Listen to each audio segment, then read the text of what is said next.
Welcome back, you wonderful people who matter so very, very much. Hi, how are you? Wonderful to see you. Are you ready? It is finally time. Time for me to put together all of those pieces, to assemble the concept out of all the concepts I have laid out for you, and to bring this very big part of the last 10 years of my life to its fruition. In fact, at the time that this sentence was written, it is 9 days until the 10-year anniversary of the day that God asked me to take my journey and the huge leap of faith that I made. I am so glad that we're here, and I'm sorry that it took me this long to figure out what I've figured out and to lead you to what I was led to. But we're here. As great as that is, we're pretty much at the end of the book now. And I want to start fixing our eyes outward from where we are right now to where we go from here, because that's the one that's going to matter the most. We've been through a lot during this book, you and I, and it's going to be time soon to go out into the world with what you know and make some difficult choices. It's what you do with this information that holds the greatest weight. This is a lot like when mistakes are made. There's nothing we can do to stop the ones that were made.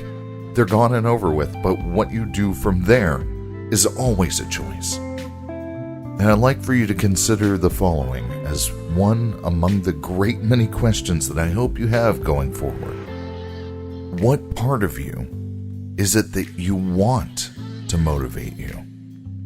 I'll tell you, you're going to get a very telling answer by way of how you reach that answer internally.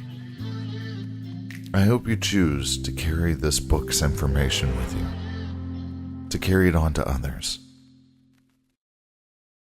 Chapter 10, Strings and Keys.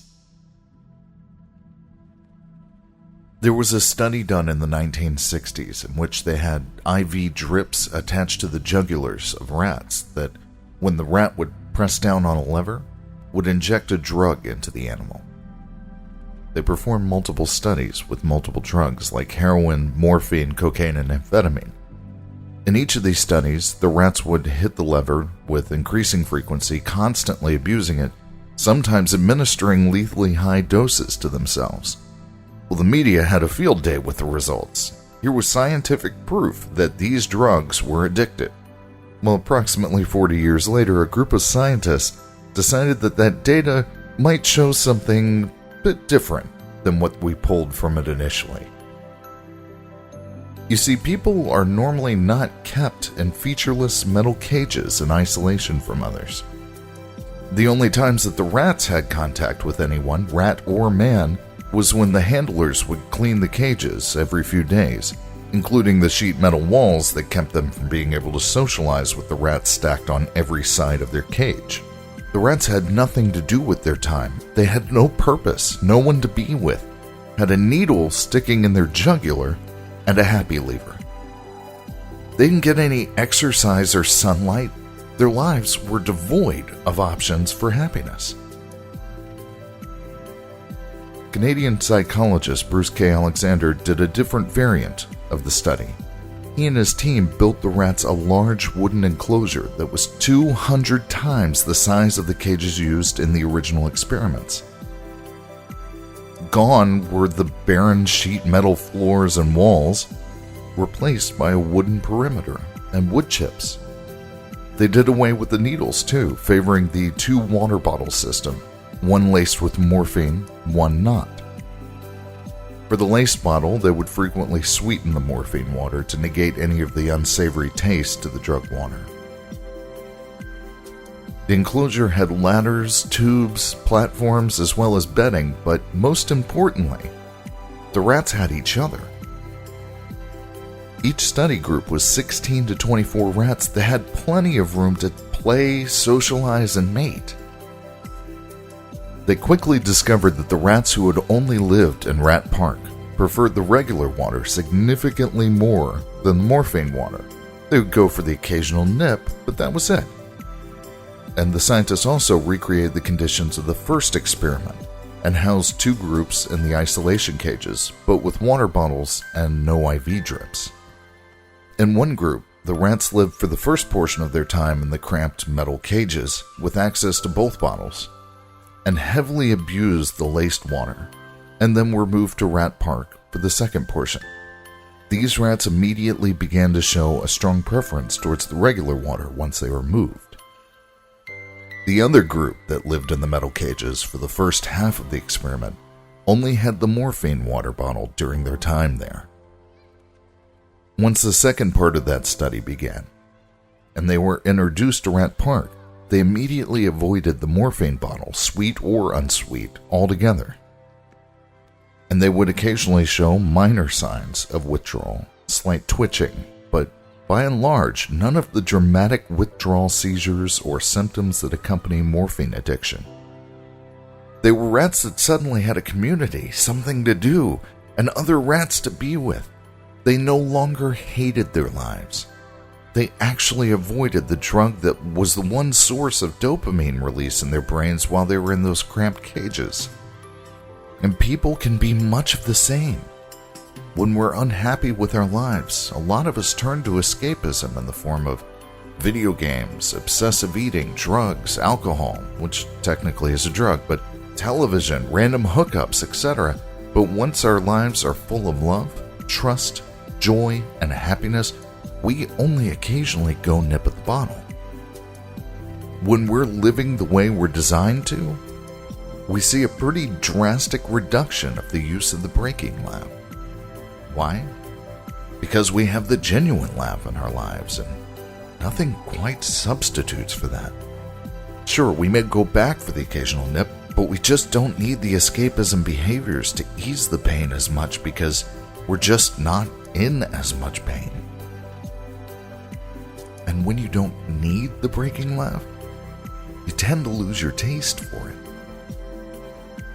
When one undertakes the task of loving all, if they already have a belief in a God, they find it much easier to talk to him and can hear him quite a bit more loudly and clearly. But the thing that becomes easiest is loving God. Finally, it becomes effortless, like falling. I believe this is because you're loving him here through other people, and as mentioned before, between the two greatest commandments, it's the same thing as loving him there. And when you find yourself loving God this way, it becomes so much easier to trust him, to put your faith in him leading you to the paths that'll bring happiness and out of danger for you and others. So why don't we do this? Well, we're afraid of where that'll land us. You are essentially doing away with the predictive guidelines that have been cultivated by yourself and everyone else, and you are staring directly into the void that is what lies directly ahead. You are acknowledging that anything could happen at any moment. Of course, 1 minute from now, your instincts to predict the likelihood of what will be waiting up ahead are going to pester you and attempt to take over, and I can't offer you any way that I know of to stop them. But I can tell you how I stopped hearing them, how their voices became less important and imposing, how I reduced their clamor to a soft din. I was always too busy marveling at the clever ways that God had navigated me thus far, or simply stopped those voices from trying by saying, "Yeah, I know, right? You would think that would happen." Luckily, God's got quite a bit more authority than my prediction, so far in the book, I've been stringing a concept to a previously explained concept occasionally, but I think we've reached the point where we need to go ahead and put the rest of the strings up, now that all the main concepts are on the table. So here we go. What is one of the biggest things that women cite as what they're looking for in a relationship? They want someone who can make them laugh. And now you have a much better idea of why that is. Laughter is the sound of love unaimed, but it can also be misappropriated in order to avoid feeling bad about not caring as much about your fellow man as it seems we were probably designed to do. The thing that typically gets in the way of that caring is our desire for my own path and the unpredictability of our fellow man, which leads to distrust.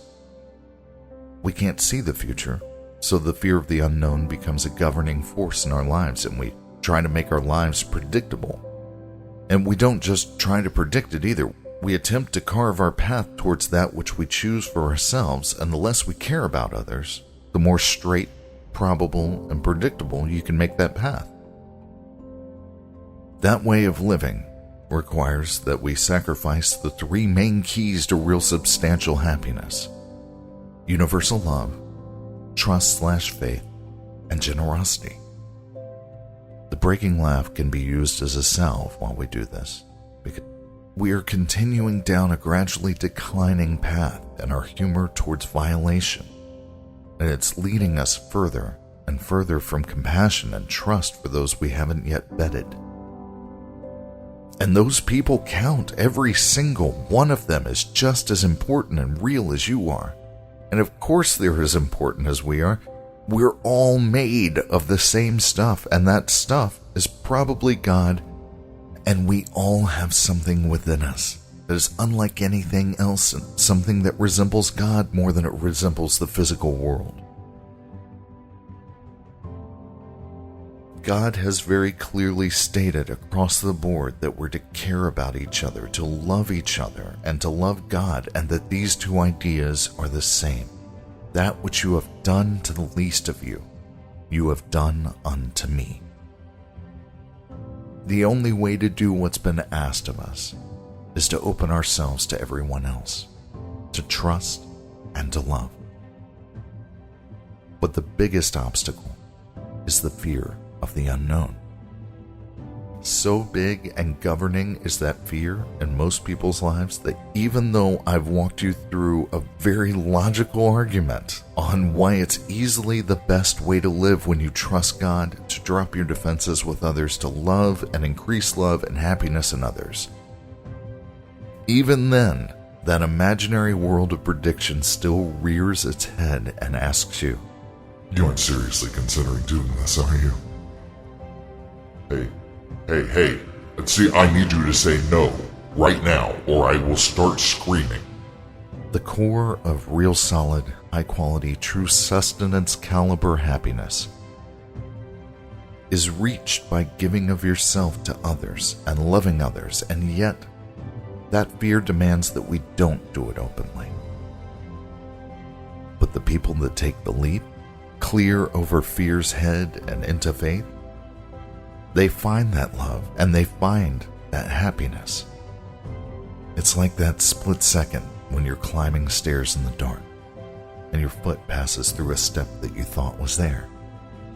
That next step will be there, just probably not where you expected. And once you start, it's such a simple thing living without fear. Just be kind and love them and help where you can. Don't fear the consequences of your vulnerabilities when you help. Just help. And if you still feel that fear, it's okay. But don't let it stop you anymore. For those of you who are still waiting for proof to make the leap, the proof you need appears to be on the other side of the leap. I'm sorry. It's somewhat similar to courage in that it doesn't appear in earnest at the start of when you needed it, but rather once you've pulled yourself up and headed into whatever you needed it for in the first place. The morning I set off on my journey, January 21st, 2011, I stopped at the door of my dorm room. I had everything I was taking in a small satchel, and I had left my wallet on the bed. I had paused at the door, teetering at the edge of the scariest tipping point I had ever stood upon. By far the biggest cause of my pause was that the only other explanation for everything that had happened was that I had gone insane with delusions of self-importance, and my fear pushed all of its chips into the center of the poker table on that one. So I asked, "God, I just need some help knowing that this isn't all in my head. Please, anything. I'd had no idea what I was standing there in wait of. I finally nodded, gripped the doorknob, and smiled to myself. So it's to be Faith then, I said, trying to keep the choke out of my voice as I made my final decision and took my first step into the true unknown. I stepped out to a bright world blanketed in snow, reflecting light everywhere. And as I turned to pull the door shut behind me, a bright color stood out above all the white. A neon green post-it note been slapped to my dorm room door, and written on it in ecstatic handwriting was, "Smile. Life is wonderful." I suppose I'd do well to mention that no one had ever left a note on my dorm room door save for the RAs leaving event announcements in the 2.5 years I lived on campus. We had cell phones, you send a text. As I stepped away from the door, I saw that every single door on my floor had a note, brightly colored and brandishing messages of hope. I read them as I walked down the hallway, and I still remember the first 3. "Great job. I'm proud of you. And I believe in you." So far as I understand, this was not an organized event by the RAs, but simply a single student that felt compelled to share some statements of positivity for no other reason than, among those notes that were put out on the doors, a few of those doors probably had tenants that needed to hear what was on the note. I'd also like to add here that very shortly after, any suspicions of all these concepts being the result of my having gone off the farm mentally were officially disproved, for me, and laid to rest. And all it took was talking to the people I met on my journey about the concepts. To watch them realize the same things that I had wiped that fear out quick. Truth resonates, and people's reaction to hearing a truth that they weren't prepared for is pretty easy to spot. It's also a great catalyst for loving them. Gives you a peek behind the curtain as their defenses slip a bit. We are all connected on levels that we have no way of detecting, other than to spot the patterns that emerge by way of those connections' existences. Everything points to us being good to each other, helping each other, and that it is that behavior that God enjoys most and has been very clear that we're to do. As Maya Angelou said, "If you find it within your heart to care for someone else, you will have succeeded. So do for them without fear of reprisal. Be kind. Act from love. I have never heard God so clearly or felt Him as close to me as I did when I opened up my heart to my fellow man. Love without aim, and let that smile boil over into a laugh. Loving God becomes a lot less like swimming upstream like this and a lot more effortless like falling. Loving others is the only way to truly feel complete. Loving them here is in a very real sense loving Him there. And besides, God knows what paths lead where. And the paths where your defenses are down have special attention paid to them to make sure you have what you need and that there is always ground beneath your feet. And I believe that this was designed that way for the same reason that we're not allowed to know with scientific clarity if there is a God or an afterlife. It's love and faith. These are the two things that are the point of this life. And it's not really faith if you have absolute proof. And so God's hands are hidden throughout these paths, pushing and nudging through the skin of our world and leaving just enough evidence to sustain those that have already made the choice to believe. They can be argued as coincidence, but have faith that if you try to do the right thing by way of others and treat them as if they were just as important to you, and you have to know that those hands will protect you and they'll help you along towards real, substantial happiness. After all, happiness is only real when shared. Nobody gets to happiness alone. There's a few more things about laughter that I thought I'd wait until now to share with you. Cultural anthropologists, the study of human behavior over the course of man's history, believe that laughter was the very first form of social vocal communication that we developed with each other. These scientists believe that it was primarily used to communicate that everything was okay after a tense or scary encounter, or to convey that they could be trusted. It was a sound that was used to bring people closer. The breaking laugh doesn't have to be used to lessen our compassion. We also try to use it for good and to display our compassion. When a friend is down, sometimes a cleverly worded joke at the expense of the teller or the friend of whatever their misfortune was is all the excuse they need to laugh and for the laughter to help make the hurting stop. And human beings are good that way, no matter how much our empathy gets shoved aside. Our compassion still makes us want the hurting to stop for the ones we love. And there's a lot of them out there that are hurting. Your love and your trust can go a much longer way to helping the injured than you could ever predict.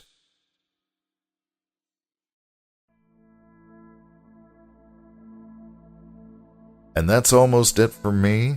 Thank you for coming to the reading. Now, at some point you may have stopped and said, hey, he said that this was the big wrap-up episode, but he also said that the book's got 11 chapters. Okay, well, Chapter 11, Final Words. Now take these concepts and plug them in. Tint the glass that you see the world through with what I've shared on these pages. See what sticks for yourself.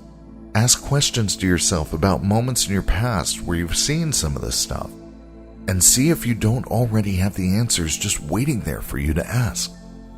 This book is a tool to start the conversation, a conversation that I hope you continue to have with yourself and others for the rest of your life.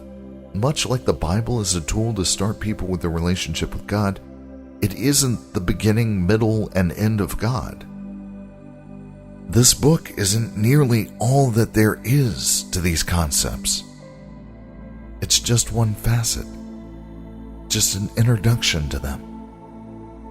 Pull at the threads from your own unique standpoint, like I did, and after you make the leap, the answers you actually need will be there to welcome you.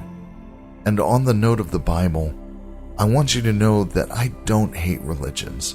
You wonderful, wonderful person who read this book and made it this far. I know that some of these concepts were very hard to hear, and I truly am just so proud of you. Religions introduced me to God. They gave me a name to call God, and some insight into some of how God has interacted with mankind in the past, and showed me some of the beauty in community. But the long-standing histories of mankind's time with these religions has left a certain rigid feel towards God, particularly to the public perception held by those that are not part of a religion or are non-practicing. But it's either this or it's wrong rigidity and competition that doesn't give an active mind much of a choice to believe in any of the gods.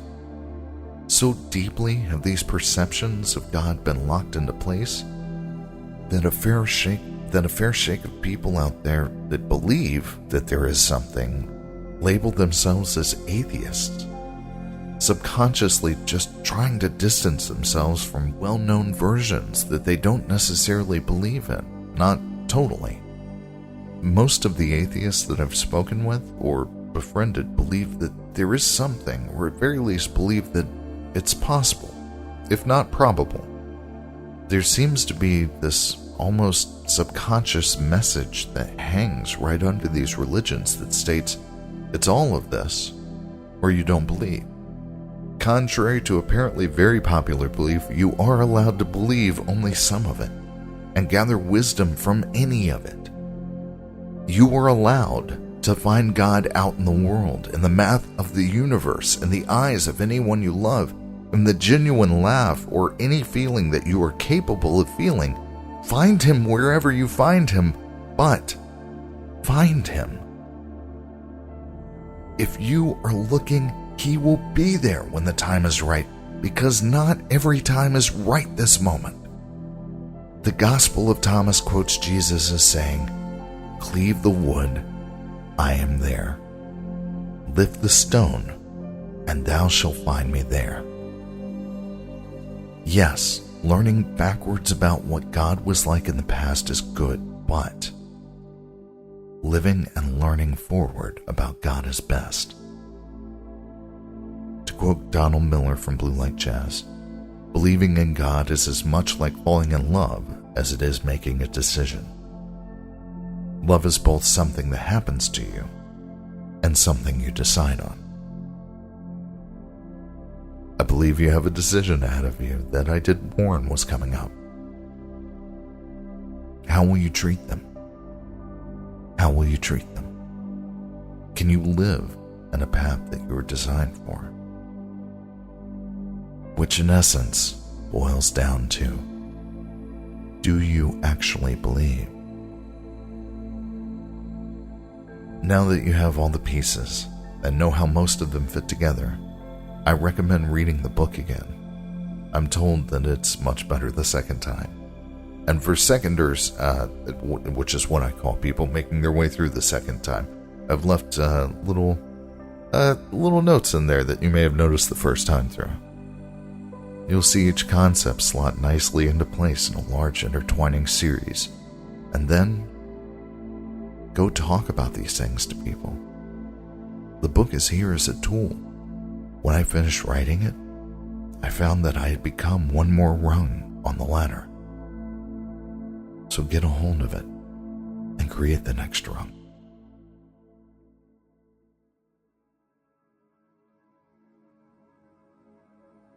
About the author. W.S. Walker was raised in Nashville, Tennessee, and was generally considered to be, quote, a bit weird, but a nice enough fellow, end quote. I truly thank you for giving my words a chance. They are my words, but these are not my concepts. Much like an explorer shouldn't be credited with how beautiful a portion of land or sea is, but only that they were the ones that came across it. These are not my concepts. I merely found them, and I know that you, the reader, will find them as well if you but look where I am pointing. And that's the book. Choose to believe. Choose to be good to them. To be good for them. And you're gonna be great. Be sweet. Bye, everybody. And you can check out the YouTube channel at youtube.com/couldhelp. You can contact the podcast at willhelpmail@gmail.com. Come by and talk about this stuff. Ask questions or hear what others think at r/thelaughingmatters on Reddit. And you can stay up to date with the show's Facebook page at facebook.com/ICouldHelp. And of course, thelaughingmatters.com.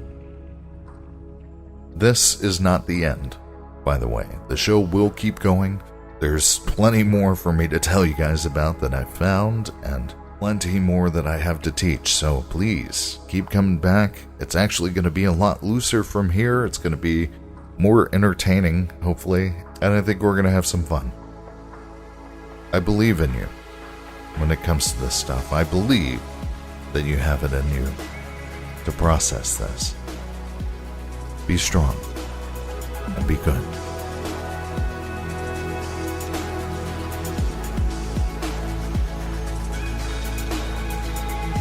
They were rats that suddenly had a community, something to do, and other rats to do it with. That's bad. Let me change that up.